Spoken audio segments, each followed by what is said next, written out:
За сайн байцгаана уу? Уур амьсгалын өөрчлөлтийн тухай хуулийн төсөлтэй холбогдуулаад 2-3 асуулт асууя. За энэ хууль одоо батлагдсанаар яг нийгмийн эдийн засгийн ямар одоо үр ашиг симуляцийн төвшөнд гарах вэ? Одоо бид нар ингээд 2024 оны 11 сарын 28-нд баха хүн төвтэй гэдэг бодлогын бичиг баримт гаргасан. Тухайд улсын хурлын гишүүн Булган Туяа дэд дарга ахлаад. За ингээд Монгол Улсын хурлаас гарч байгаа бүх хууль бөгөөд тогтоолууд нь 5 шалгуурыг хангасан байна гэдэг ингээд шалгуур үзүүл тогтооцсон. Тэгээд жил болгон төрийн байгуулалтын байнгын хорон дээр энэ төлөвлөгөөгөө гаргаад Улсын хурлаас гаргаж байгаа тогтоолууд болон хуулиудыг үүнд уялдуулж байна гэдэг ийм шийдвэр гаргацсан. За ингээд харж байхад бол ерөөсөө бид нар энийгээ ишилж одоо фильтр маягаар ингээд зарчим шалгуур маягаар энэ өмнө гаргасан зүйлүүдэд ашиглахгүй байгаа. Тэгэхээр энэ яг энэ үндэсний аюулгүй байдлын үндсэн 6 одоо тулгуур багны нэг нь өөрөө яг одоо энэ өргөн баригдсан энэ хуультай холбоотой асуудал байгаа. Оршин тогтнохоо аюулгүй байдлын араас орж байгаа, экологийн том сэдэв байгаа. Тэр би нэг 3-4 асуултыг ингээд задлаад асуухад нэгдүгээрт яг одоо энэ үндэсний аюулгүй байдлын үзэл баримтлал дээр яг энэ зохицуултуудыг шин тутам ингээд судалгаа нь хийгдэж явж байгаа. Энтэй хэр зэрэг уялдаж байгаа вэ? Хоёрдугаарт нь эхэнд нь асуусан ер нь бол яг нийгмийн эдийн засгийн ямар үр ашиг гарах юм симуляц үр дүн гарсан бэ? Гуравдугаарт нь гэх юм бол энэ одоогийн яваад байгаа энэ уур амьсгалын өөрчлөлт одоо бид нар чинь 6 сарын өнөөдөр 25 гэхэд л 100 болсонгүй бараг намартаа залхачих гээд байгаа шүү дээ тийм ээ. Тэгэхээр энэ одоо нөхцөл байдал өөрчлөлтүүдийн энэ судалгаа энэ зүйлүүдийг яаж тусгасан бэ гэсэн энэ 3 асуултанд хариулт авъя. Болормоо гэж хариулъя.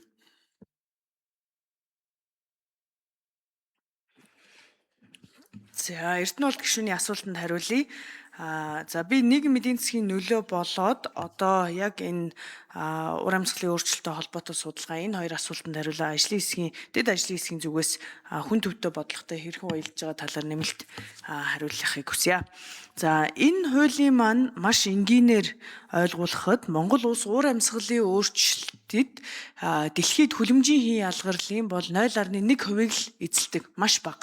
Тэгэхээр бид нар энэ уур амьсгалын өөрчлөлтийг дэлхийн хэмжээнд сааруулахад оролцох карбон зах зээлийн үе таалгыг нээж өгч байгаа. За нийгмийн эдийн засгийн нөлөө. Тэгэхээр энэ хууль хэрхэн хэрэгжиж манад одоо эерэг ногоон санхүүжилтийг татаж болох үс төслүүд хэрэгжих вэ гэдэг бол одоо яг өнөөдөр шууд хэдэн төсөл хэрэгжин гэж хэлэхэд төвөгтөж бид бол 4 улстай 2 талын хилцээр байгуулсан. Энэ маань хэрхэн хэрэгжих үе таалгыг нээж байгаа. За эдгээр нь бол Япон, Өмнөд Солонгос, Швейцар, Сингапур гэсэн 4 улс.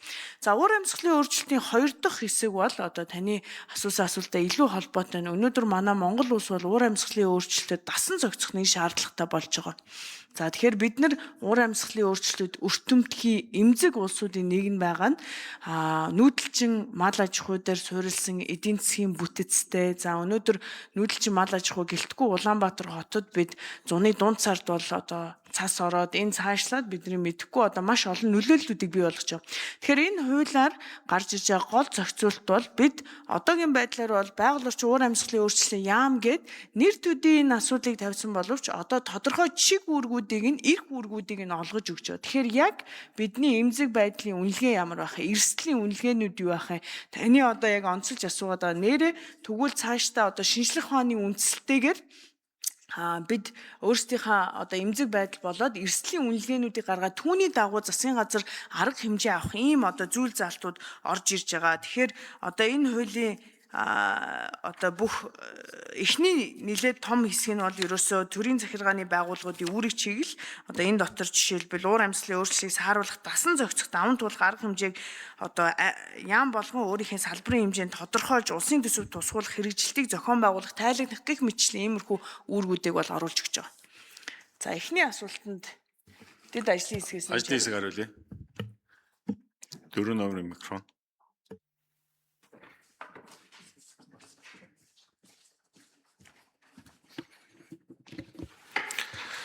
За байгаль орчин уур амьсгалын өөрчлөлтийн төрийн нарийн бичгийн дарга Батбаяр гишүүний асуултанд хариулъя. За уур амьсгалын өөрчлөлтийн хуулийн төслийг боловсруулахдаа Монгол улсын одоо байгаль орчин уур амьсгалын чиглэлээр боловсруулсан стратегийн бичиг баримтуудаа уялдуулан боловсруулсан байгаа. 2024 онд засгийн газараар баталсан үндэсний дасан зохицох стратеги төлөвлөгөө 25 онд баталсан үндэсний тодорхойлсон хувь нэмрүүдийг хэрэгжүүлэх хууль эрх зүйн орчныг илүү тодорхой болгож байгаамаа энэ хуулийг баталснаар. Мөн одоо яг уур амьсгалын өөрчлөлт хамгийн ихээр өртөж байгаа малчин өрхүүд болон одоо яг хөдөө аж ахуйн эрхлэгчдийн одоо үйл ажиллагаанд одоо хөрөнгө оруулалт ногоон санхүүжилтийг нэмэгдүүлэх гадна дотны төсөлтөлбөрүүдийг хэрэгжүүлэх боломжийг нээж өгж байгаа. Сая гишүүн маань сая хэллээ. Засгийн газрын хооронд 4 улстай хилцээр байгуулсан байгаа. Тэгэхээр тэр хилцээрийг хэрэгжүүлэх эрх зүйн орчин бүрдснээр Гүйцээж хариулъя. бидний хийсэн судалгаагаар өнгөрсөн 10 жилийн хугацаанд манай улсад ногоон санхүүжилтийн хэлбэрээр бол 1.5 тэрбум долларын хөрөнгө оруулалт, гадны хөрөнгө оруулалт орж ирсэн гэсэн судалгаа байгаа. Тэгэхээр өөр бусад улсуудын тодорхой уур амьсгалын өөрчлөлтийн хууль эрх зүйн орчныг бүрдүүлснээр энэ санхүүжилт 2-оос дээш хувиар өсдөгөө гэдэг тооцоо судалгаа гарсан байгаа. Тэгэхээр бидний одоо төсөөлж байгаагаар төлөвлөж тооцоолж байгаагаар бол одоо эх 10 жилд өнгөрсөн 10 жилийн 1.5 тэрбум долларын ногоон санхүүжилтийг бол одоо 2-оос дээш дахинаар бол одоо өсөх боломж бүрдэж байгаа гэж үзэж байна. Байгаль орчин сайд хариулъя.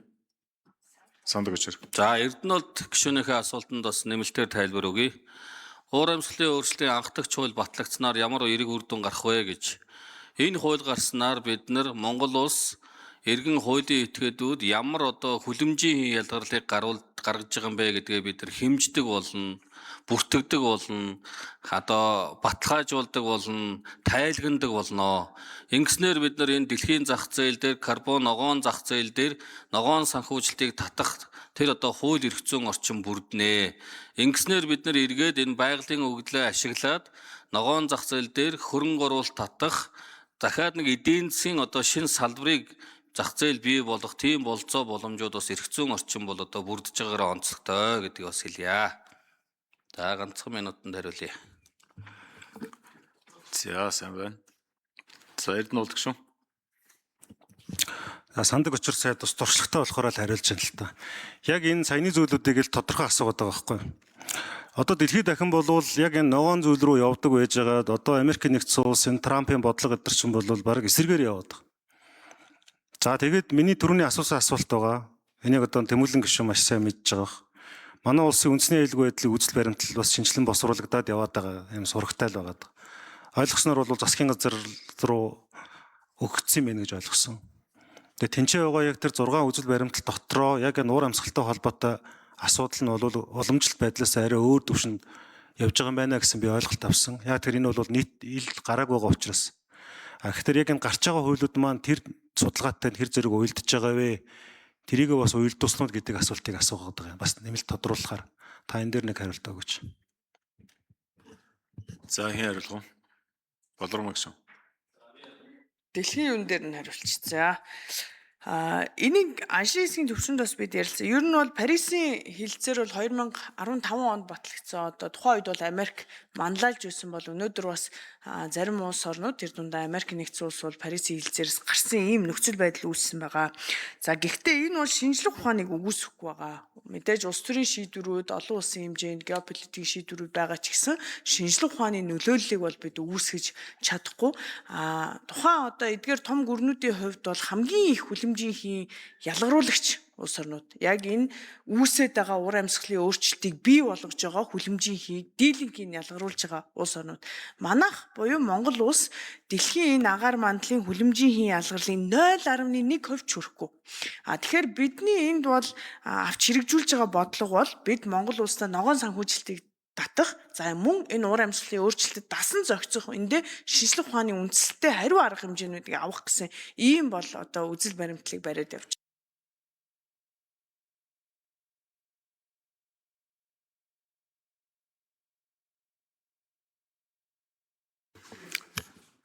За. Батын Батбаатар гишүүн алга байна. Бүржавын сайн зэрэг гишүүн алга байна. Хассуурын гавь гишүүн алга байна. Мэндээр мантхай гишүүн. За, Энэ хууль өөрөө маш чухал хууль юм аа. Монгол улс ялангуяа Монгол улсын хувьд бол одоо цөлжилт нэмэгдэж байгаа уур амьсгалын одоо энэ дулаар л бусад улс орнуудтай харьцуулахад маш өндөр одоо ийм пункттэй явж байгаа. Тийм учраас энэ хуулийг бол одоо үзэл баримтлалын хувьд бол дэмжиж байгаа. За тэгээ нэг хэдэн тодорхой асуулт асууя. За жишээлбэл би одоо сэргээгдэх эрчим хүчний одоо ийм сэргээгдэх эрчим хүчийг барьлаа гэж бодъё. За ингээд карбон кредитээ одоо кредитээ тодорхойлж үнэлэхийн тулд маш хэмжээний одоо би ингээд суур судалгаа шаардлагатай тэр одоо хэмжих үзүүлэлтэнд тоног төхөөрөмж тоноглолууд гээд надаас одоо зардал гарнаа. Тэгээд за карбон кредитээ үнэлүүллээ. За жишээлбэл Япон улс гэхэд доод тал нь 10,000 тонн одоо тооныг бууруулах юм шаардлага тавьж байгаа. Тэгсэн тохиолдолд карбон кредитт чинь мөнгө өгье гэж байгаа.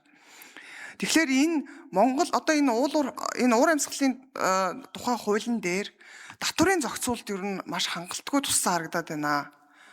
Тэгэхээр энийг яаж уях юм бэ? Одоо жишээлбэл би карбон кредит аваад над дээр орлого бүрдгэтгэхээр бусад орлого гэдээ ороод ирчин тэрэн дээр би татвар авах гэдэг байгаа байхгүй юу? Над дээр жишээлбэл тоног төхөөрөмжийг би карбон кредитийг тооцоолохын тулд оруулж ирэхээр нөөт надад суутхан тооцох гээд байна. Энийг ингээд хөнгөлөх ямар механизм байгаа юм бэ? Хоёрдугаар бусад орлого гэдээ би карбон кредитээс орлого ороод ирэхээр татврын тэр ногоон санхүүжил гэдгээр хөнгөлөлт үзүүлэх механизм нь юу байгаа юм бэ? За энийг тодорхой асууя. Хоёрдугаар хөдөө аж ахуйн одоо энэ уур амьсгалыг дэсвэртэй байлгахын тулд хөдөө аж ахуйтай уймаар байна. Одоо сая хөдөө аж ахуйн